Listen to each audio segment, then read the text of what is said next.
Assalamualaikum warahmatullahi wabarakatuh. My name is Hanifa Dwi Aprianti. Today I want explanations about perjumpaan hutang atau kompensasi in bahasa.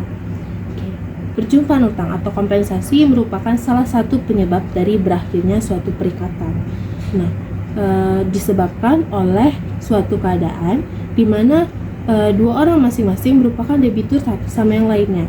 Perjumpaan utang atau kompensasi ini terjadi demi hukum, bahkan dengan tidak sepengetahuan orang-orang yang berhutang itu. Tapi bukan berarti kalau misalkan perjumpaan utang atau kompensasi ini terjadi secara otomatis.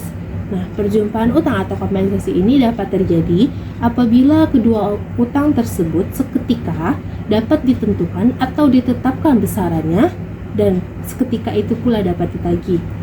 Syarat terjadinya perjumpaan utang menurut ketentuan pasal 1427 KUH Perdata itu terdapat 4 syarat.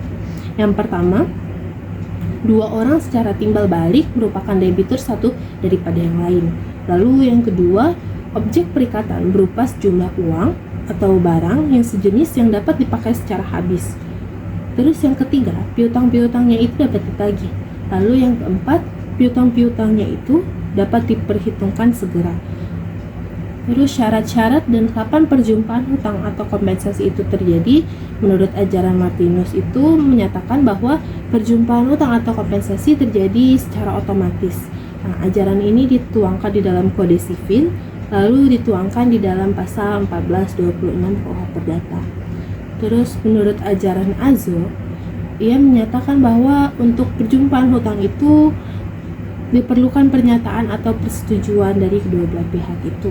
Pengertian perjumpaan hutang di dalam pasal 1426 KUH Perdata ini mengatakan bahwa perjumpaan hutang ini terjadi demi hukum, bahkan tanpa setahu debitur. Dan kedua orang itu saling menghapuskan pada saat hutang itu bersama-sama ada, bertimbal balik untuk jumlah yang sama. Contoh kasus di sini, misalkan si A berhutang kepada si B 1.250.000. Lalu si B itu dulunya mempunyai hutang kepada si A berjumlah 1 juta. Di sini terdapat perjumpaan hutang atau kompensasi. Misalkan kedua hutang mereka ini dikompensasikan atau diperhitungkan, maka si A ini membayarkan hutangnya itu hanya mengembalikan hutangnya itu hanya 250.000 karena sudah terdapat perjumpaan hutang atau kompensasi di dalamnya. Dasar hukum yang mengatur perjumpaan hutang atau kompensasi ini terdapat di dalam pasal 1425 sampai dengan 1435 KUH Perdata. Terus pasal 1425 KUH Perdata itu mengatakan bahwa jika dua orang saling berhutang satu pada yang lain, maka terjadilah antara mereka suatu perjumpaan yang dimana hutang-hutang antara kedua orang tersebut dihapuskan dengan cara dan dalam hal-hal yang akan disebutkan sesudah ini. Ini pengertian dari perjumpaan hutang itu atau kompensasi tersebut.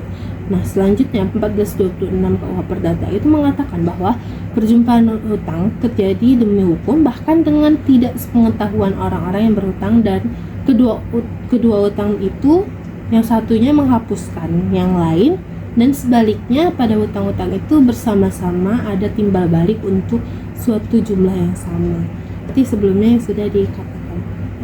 Sekian, terima kasih. Wassalamualaikum warahmatullahi wabarakatuh.